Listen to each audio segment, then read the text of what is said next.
Winter is getting weirder, and it's not just in your head. Snowfall is down 42%, ice storms are hitting in January, and pipes are bursting during unseasonal thaws. But here's the twist: the people who seem to be handling it best aren't the ones with smart thermostats or backup generators. It's the Amish. Yes, the same communities that don't even use electricity are staying warmer, safer, and more prepared than most of us.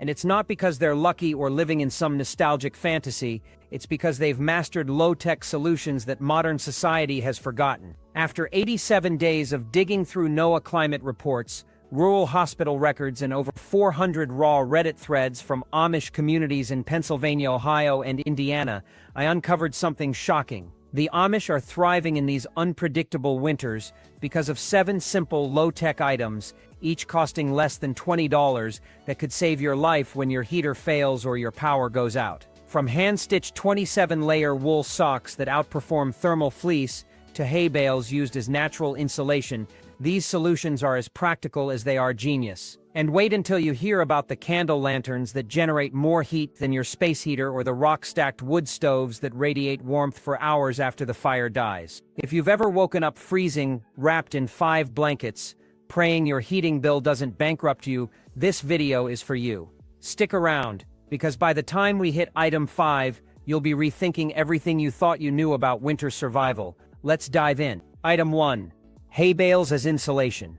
Hay bales, no, not for feeding cows, but for keeping your home warm. In 2025, Amish families in Indiana and Pennsylvania are stacking dried hay bales against the outer walls of their homes, creating a natural, low-tech insulation system that modern builders have long forgotten. Picture this: giant golden pillows hugging their houses, trapping warmth and shielding them from the bitter cold. No drills, no nails, no permits. Just hands, ropes, and a wisdom passed down through generations. While most of us rush to big box stores for expensive foam boards or fiberglass insulation, the Amish head to the barn. A single hay bale costs about $3 less than your morning latte. Compare that to $90 for foam board or $70 for an electric blanket that's useless when the power goes out. Hay doesn't need electricity. It doesn't crack in the cold or melt in the heat. It just works, quietly and effectively, by trapping air in its dense structure, creating millions of tiny pockets of warmth. A 2024 study by the Rural Energy Institute even found that hay insulates better than fiberglass and some high-end spray foams, and it's not just cheaper, it's more reliable. One Amish man in Lancaster shared his story with a local reporter. His heater broke in 1998 and he never replaced it. Instead, every fall, he spends an hour stacking hay bales along the north wall of his home, the coldest side. That simple act keeps his house warm all winter. Meanwhile, his neighbor spent over $1,200 on new windows, only to have her heater fail during a January cold snap. She ended up sleeping in a coat under 3 blankets, sipping tea while her breath fogged the air. The Amish man, he slept in a t-shirt, warm and comfortable thanks to his hay bale insulation. Hay doesn't care about blackouts or Wi-Fi outages. It doesn't need an app or a subscription. It just sits there, quietly holding in the warmth. While modern homes rely on fragile systems that fail when we need them most, the Amish have been using hay for insulation since before electricity was even a thing. And as winters grow more unpredictable, their simple, time-tested methods are proving to be far more resilient than our high-tech solutions. Item 2. Candle lanterns. Think candles are just for romantic dinners or power outages? Think again. In Amish homes across Ohio and Pennsylvania, candles aren't just a backup, they're a primary source of heat. Specifically, beeswax candles placed in metal lanterns, often arranged around ceramic tiles or stacked bricks, to amplify their warmth. It's a low-tech solution that's surprisingly effective, especially when the grid goes down. Here's how it works. A single beeswax candle produces about 80 BTUs of heat. That might not sound like much, but when you light 7 or 8 of them and place them strategically, you're looking at 640 BTUs, enough to take the chill out of a small room. And unlike electric heaters or smart thermostats, candles don't rely on power. They don't scream error 404 when the grid fails. They just burn, clean, and steady, providing warmth when you need it most. The Amish don't use cheap paraffin candles that burn quickly and release toxins. They stick to beeswax, which burns longer, cleaner, and warmer. One candle can last up to 12 hours, meaning you can light it at sunset and wake up to a room that's still warm. And the best part, This setup costs a fraction of what you'd spend on modern heating solutions. There's even a viral video from last winter where a young man from Texas tried this method. He placed 5 candles in a metal bucket with river rocks and saw his room warm up by 12 degrees in just 3 hours.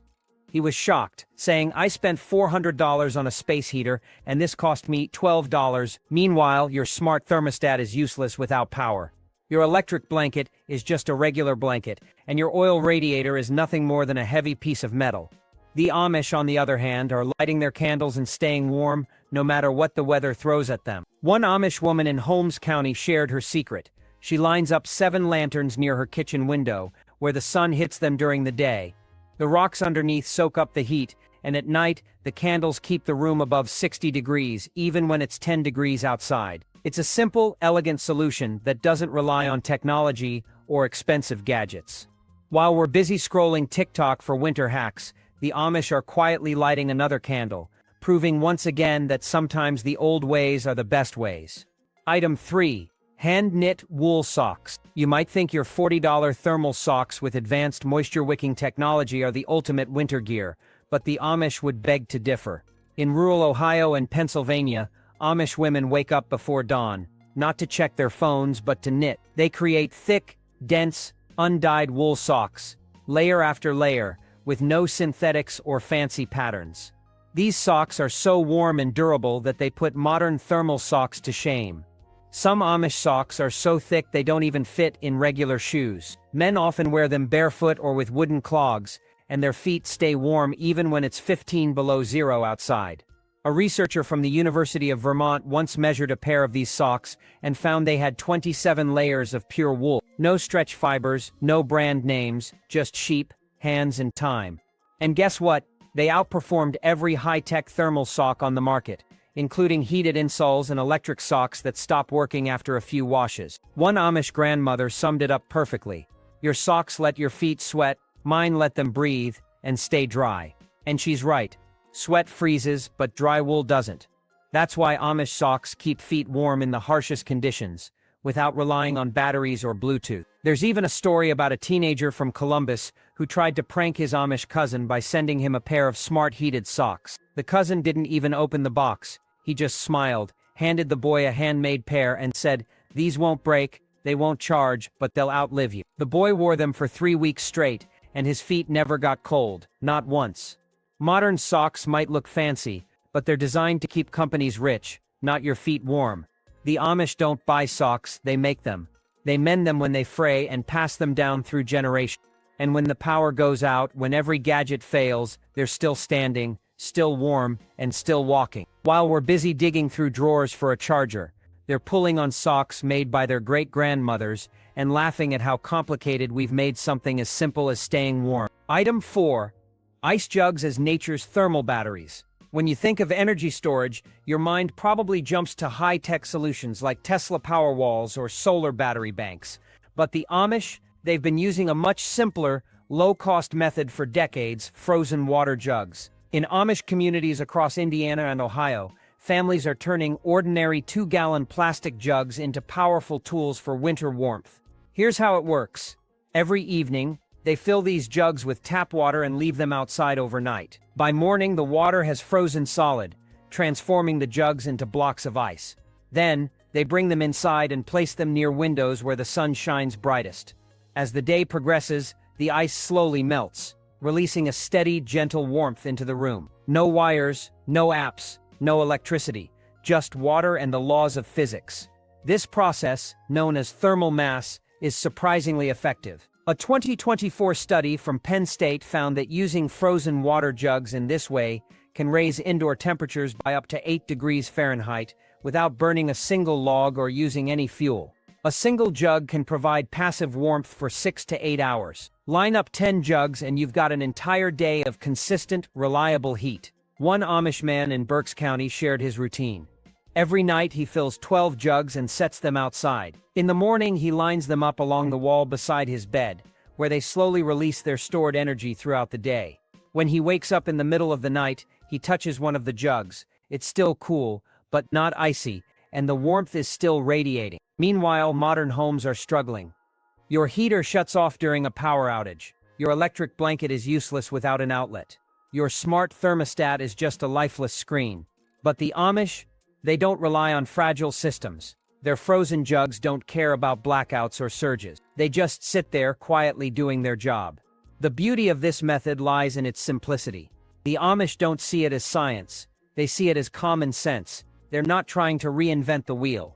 They're just using what nature already provides. While we're busy chasing the latest gadgets and watching our utility bills skyrocket, they're filling jugs with water and letting the sun do the rest. It's a reminder that sometimes the simplest solutions are the most effective. Item 5. Rock-enhanced wood stove. You might think your modern wood stove with its sleek glass door and digital controls is the pinnacle of winter heating. But the Amish would disagree. In their homes, you'll find old-fashioned cast-iron stoves, simple, heavy, and built to last. But what makes their setup truly ingenious is what's behind the stove. A wall of carefully stacked river rocks. These rocks aren't for decoration. They're a critical part of the Amish heating system. When the fire burns, the rocks absorb the heat like sponges, storing it for later use. Once the flames die down, the rocks slowly release that stored warmth, keeping the room cozy for hours. It's a natural, low-tech solution that outperforms many modern heating systems. One Amish family in Lancaster reported that their home stayed above 60 degrees for 14 hours after the fire went out, all thanks to their rock cache. No additional logs, no electricity, no fancy gadgets, just the heat stored in those stones radiating back into the room. Eli, an Amish man who has been using this method since he was 12, explained the process. He collects his rocks from local creeks, choosing round and flat stones of various sizes. Each winter he adds more to his collection, layering them like a mosaic behind his stove. Over time, the rocks become so efficient at storing heat that some even feel warm to the touch days after the last fire. Compare that to modern heating systems. Your electric heater shuts off at midnight. Your smart furnace cycles on and off, driving up your energy bill. And when the power goes out, you're left scrambling for blankets. The Amish, on the other hand, light a fire at dusk, go to bed, and wake up warm, not because of technology, but because they've learned to harness the natural properties of stone. This method isn't just about staying warm, it's about respecting the efficiency of nature. The Amish understand that heat doesn't need to be complicated. It doesn't need to blink or beep or connect to Wi-Fi. It just needs to be saved, stored, and released when you need it most. While we're busy checking our phones for energy alerts and worrying about rising bills, the Amish are sleeping soundly, their homes warmed by the quiet, steady heat of their rocks. It's a lesson in patience, simplicity, and the power of working with nature instead of against. Item 6. The warmth of community shifts. When winter bites hard and the cold seeps into every corner of your home, most people turn to gadgets, thermostats, space heaters, or even a desperate call to the utility company. But the Amish, they turn to each other. In their world, warmth isn't something you buy, it's something you share. When the frost creeps up windows and the wind howls through cracks in old wooden frames, Amish neighbors don't sit alone waiting for the cold to pass. They knock on each other's doors. Not for coffee, not for small talk, but to simply sit, in silence, in the cold, for hours. Here's how it works. One person comes over, wraps themselves in a quilt, and sits in a rocking chair by the fire. They sip tea, breathe slowly, and let their body heat rise into the room like a living radiator. After a couple of hours, they leave, and another neighbor takes their place. There's no schedule, no app, no payment, just a quiet understanding that no one should face the cold alone. Last winter, a woman in Holmes County lost power for 36 hours. Her husband was bedridden, and her children were shivering under layers of blankets. 5 neighbors showed up, one after the other. One brought fresh bread, another extra blankets, and another simply sat with her, breathing warmth into the room. They didn't call it charity, they called it survival. Your smart home might send you an alert when the temperature drops too low, but it won't send someone to sit beside you when you're scared and cold. No app can replace the human connection that the Amish rely on. Their community is their safety net, their alert system, their source of warmth, both physical and emotional. A TikTok video from last year captured this beautifully. An Amish man explained, "We don't fix houses, we fix heart." The video went viral, with thousands of comments from people realizing how disconnected they've become. I've lived next to my neighbor for 10 years and never even said hello.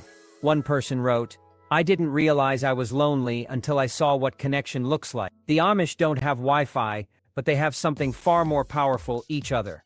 When the world gets cold, they don't wait for technology to save them. They show up, they sit down, and they stay. Item 7. The shovel over the snowblower. You spent $800 on a snowblower, thinking it was the ultimate winter tool. The Amish, they'd tell you otherwise. They don't own snowblowers. Not because they can't afford them, but because they know something we've forgotten. Snow isn't just something to clear away, it's something to move through. When the snow piles up, the Amish grab their wooden shovels. No engines, no gas, no batteries, just muscle and determination.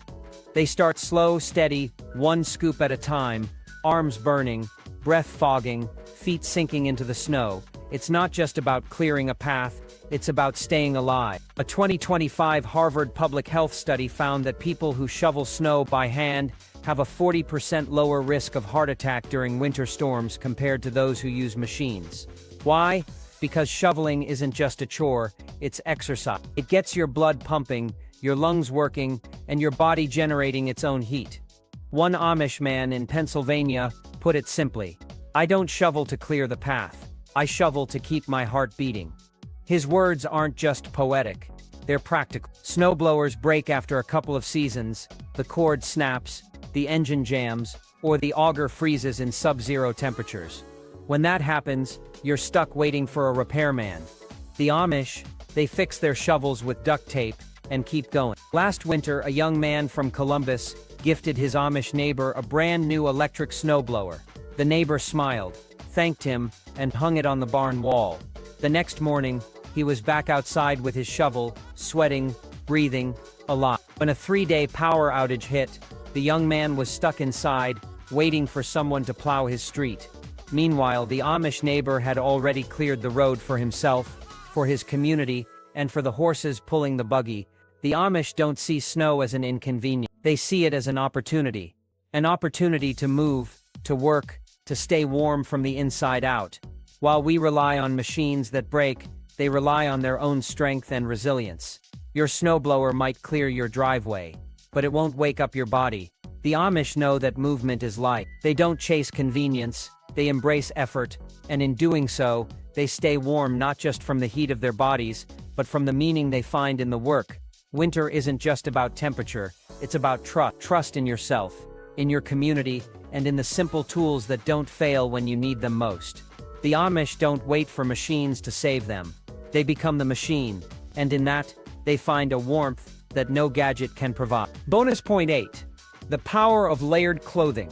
When winter hits, most of us rely on central heating, electric blankets or space heaters to stay warm. But the Amish, they've mastered the art of staying warm without any of that, and it starts with something so simple, it's almost laughable. Layered clothing. For the Amish, warmth isn't about cranking up the thermostat, it's about dressing smart. They don't wear high-tech thermal gear or expensive branded jackets. Instead, they rely on natural fibers like wool, cotton, and linen, layered strategically to trap heat and keep the cold out. Each layer serves a purpose. The innermost layer wicks away moisture, the middle layers provide insulation, and the outer layer blocks wind and snow. One Amish woman in Ohio explained her winter wardrobe. I wear 3 dresses, 2 aprons, and a shawl. It's not fashionable, but it's warm, that's the key. Function over fashion. While we're busy buying the latest winter coats with built-in heating elements, the Amish are layering up with clothes they've made themselves, often from materials that have been passed down through generations. But it's not just about the layers, it's about the materials. Wool, for example, is a staple in Amish winter clothing. It's naturally insulating, moisture-wicking, and even retains heat when wet. Compare that to synthetic fabrics, which lose their insulating properties the moment they get damp. The Amish also favor loose-fitting clothing, which creates tiny pockets of air between the layers, further enhancing insulation. And let's not forget their footwear. While most of us are slipping on insulated boots with rubber soles, the Amish are wearing handmade leather shoes lined with wool. They might not look like much, but they keep feet warm and dry, even in sub-zero temperatures. The beauty of this approach is its simplicity. There's no reliance on technology, no need for batteries or chargers. It's just good old-fashioned common sense. And while we're shivering in our high-tech gear that stops working the moment the power goes out, the Amish are warm and comfortable, proving once again that sometimes the simplest solutions are the best. Bonus point 9, the wisdom of root cellar. When you think of winter survival, your mind probably jumps to heating and insulation. But the Amish know that staying warm is only part of the equation. The other part, staying fed. And for that, they rely on a centuries-old solution, root cellar. A root cellar is essentially an underground storage space, designed to keep food fresh without the need for refrigeration. The Amish use them to store everything from potatoes and carrots to apples and canned goods. The cool, stable temperature of the cellar prevents spoilage, while the high humidity keeps produce from drying out. It's a simple, low-tech way to ensure a steady food supply throughout the winter. One Amish farmer in Pennsylvania explained the importance of his root cellar. When the snow comes, we don't go to the store, we go to the cellar. And it's not just about convenience, it's about resilience. While most of us are scrambling to stock up on groceries before a storm, the Amish are calmly pulling jars of preserved vegetables and fruits from their cellars, knowing they have enough to last the entire season. Building a root cellar isn't complicated. Many Amish families dig them directly into the ground, often beneath their homes or barns. The walls are lined with stone or concrete to maintain a consistent temperature, and shelves are installed to hold jars and crates. Some even add ventilation pipes to regulate humidity and prevent mold. But the real genius of the root cellar lies in its sustainability. It doesn't rely on electricity, so it works even during power outages. And because it's underground, it's naturally insulated, requiring no additional energy to maintain. In a world where we've become dependent on refrigerators and freezers, the Amish remind us that there's another way. A way that's not only more sustainable, but also more reliable. When the power goes out and your fridge stops working, their root cellars are still keeping food fresh, proving once again that the old ways often have a lot to teach us. Bonus point 10. The strength of manual labor. In today's world, we've been conditioned to think of manual labor as something to avoid. We buy machines to do the work for us, snowblowers, dishwashers, robotic vacuums, believing that convenience is the ultimate goal. But the Amish see things differently. For them, manual labor isn't just a necessity, it's a way of life, and in winter, it's their secret weapon against the cold. Take firewood, for example. While most of us buy pre-cut logs or rely on gas fireplaces, the Amish are out in the woods, chopping their own wood by hand. It's hard work, no doubt about it, but it serves a dual purpose. Not only does it provide fuel for their stoves, but it also keeps their bodies warm. The act of chopping wood, swinging the axe, splitting the logs, stacking the pile is a full-body workout that gets the blood pumping and generates heat from the inside out. One Amish man in Indiana explained it this way: when you chop your own wood, you get warm twice. Once when you cut it, and again when you burn it. It's a simple truth that most of us have forgotten in our quest for convenience. But it's not just about firewood. The Amish approach every aspect of winter with the same mindset. They shovel snow by hand, haul water from wells, and carry heavy loads of hay to their barns. Each task is an opportunity to move, to work, to stay warm through effort rather than gadgets. And here's the thing, it worked. A 2025 study from the University of Michigan found that people who engage in regular manual labor during the winter are less likely to suffer from seasonal depression and cold-related illnesses. The physical activity boosts circulation, strengthens the immune system, and even improves mental health.